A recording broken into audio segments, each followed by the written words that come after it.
Ukraine যুদ্ধে রুশ বাহিনীকে পূর্ণ সমর্থনের জন্য উত্তর কোরিয়ার সেনাদের প্রতি কৃতজ্ঞতা জানিয়েছেন রাশিয়ার পররাষ্ট্রমন্ত্রী সের্গেই ল্যাভরভ। সম্প্রতি তিনি উত্তর কোরিয়ার ওনসান কালমা উপকূলীয় পর্যটন এলাকা উদ্বোধন করতে দেশটি সফর করেন। তিনি উত্তর কোরিয়ার সর্বোচ্চ নেতা কিম জং উনের সঙ্গেও সাক্ষাৎ করেন। সাক্ষাতে কিম জং উন রাশিয়ার প্রতি তার সমর্থনের প্রতিশ্রুতি পুনর্ব্যক্ত করেন। তিনি জানান, ইউক্রেন সংকট নিরসনে মস্কোর যেকোনো পদক্ষেপকে নিঃশর্তভাবে সমর্থন করতে প্রস্তুত উত্তর কোরিয়া। ল্যাভরভ রাশিয়ার সেনা ও অস্ত্র মোতায়েনের জন্য কিমকে ধন্যবাদ জানান।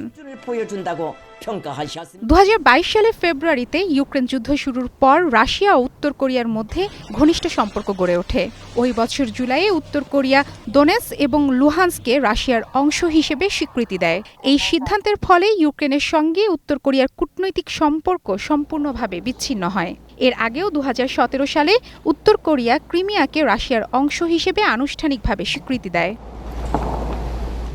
যুদ্ধে রাশিয়াকে 2024 সালের পর থেকে 12,000 সেনা ও অস্ত্র পাঠিয়েছে উত্তর কোরিয়া, যা এই দুই দেশের কৌশলগত সম্পর্ককে নতুন উচ্চতায় নিয়ে গেছে। কিম সরকার রাশিয়াকে উল্লেখযোগ্য পরিমাণ সামরিক সরঞ্জাম সরবরাহ করে, যার মধ্যে রয়েছে গোলাবারুদ, M1989 কোকসান স্বয়ংক্রিয় কামান এবং M1991 স্বল্প পাল্লার ক্ষেপণাস্ত্র। অস্ত্র ও সেনা বিনিময়ের ফলে কিম সরকার রাশিয়ার কাছ থেকে খাদ্য ও জ্বালানি সহায়তা পেয়েছে। অন্যদিকে রাশিয়া সাম্প্রতিক সময়ে ইউক্রেনের সঙ্গে ব্যাপক বিমান হামলা চালিয়ে যাচ্ছে।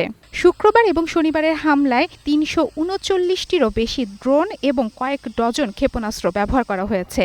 এতে পশ্চিম ইউক্রেনের বিভিন্ন শহরে ক্ষয়ক্ষতি হয় এবং বহু বেসামরিক নাগরিক হতাহত হন।